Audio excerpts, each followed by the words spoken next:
اعوذ باللہ من الشیطان الرجیم، بسم اللہ الرحمن الرحیم۔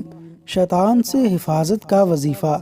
نبی کریم صلی اللہ علیہ وسلم یہ دعا فرمایا کرتے تھے: اعوذ باللہ السمیع العلیم، اعوذ باللہ السمیع العلیم من الشیطان الرجیم، من ہمزہ ونفخہ ونفثہ، من ہمزہ ونفخہ ونفثہ۔